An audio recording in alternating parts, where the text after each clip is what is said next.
They're dead. They're dead. As far as I'm concerned, they're dead. They thought that they had to kill people in order to put themselves in a little better negotiating position. When they did that, they killed 12 people. One happened to be a great American soldier.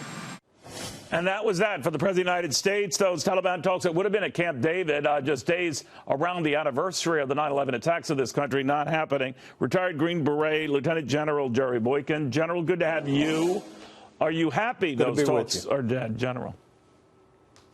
Yeah, not only am I happy that they're dead, Neil, but I really cannot understand how we could have thought in any serious kind of way that we were going to be able to negotiate with the Taliban.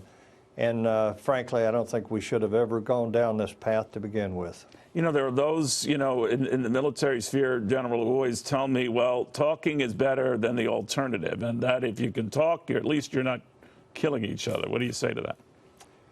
Neil, I came into the counterterror business in 1978 when we stood up the Delta Force.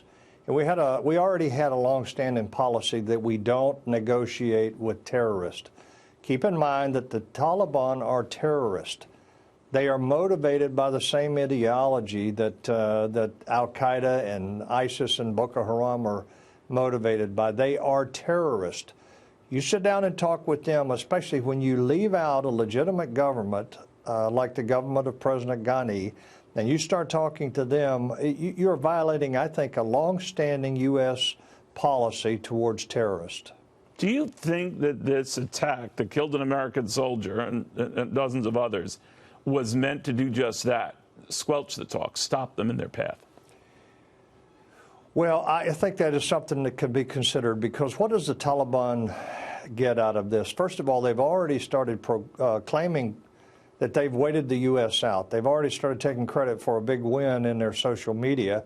And what do they have to gain from this? They're going to do what they're going to do regardless of whether U.S. troops are there. We're down to the point now where our U.S. troops are at what I consider to be really a minimal size. And the Taliban are still going after our troops, going after innocent civilians with their car bombings and their attacks. And so I would just say, I don't know whether they did it for that reason or not, but if they wanted peace, if they really wanted some kind of agreement, they wouldn't have been out taking a chance on killing Americans. Where does this go? I mean, Jim Mattis has a book out right now, the former defense secretary, in which, you know, he's had run-ins with presidents, not only of this one, but his predecessor, Barack Obama, who essentially fired him from his CENTCOM commander job. But the 1-2 links they have in common is that Mattis wanted to avoid troop drawdowns in Iraq with Barack Obama, in Syria with the plan that then President Trump was looking at.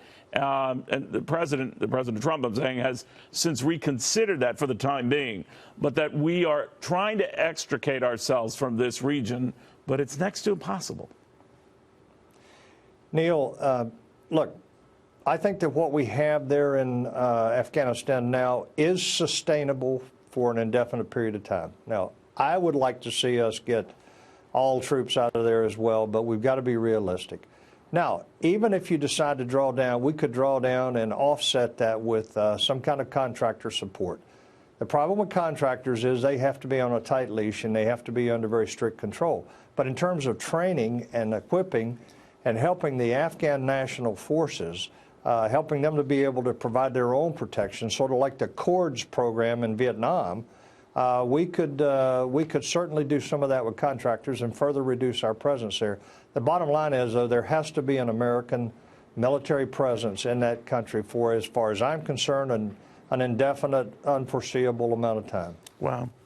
General, thank you very much. As I often say, more for your service to this incredible country, and that was incredible service at that. General Boykin, thank you. Thank you.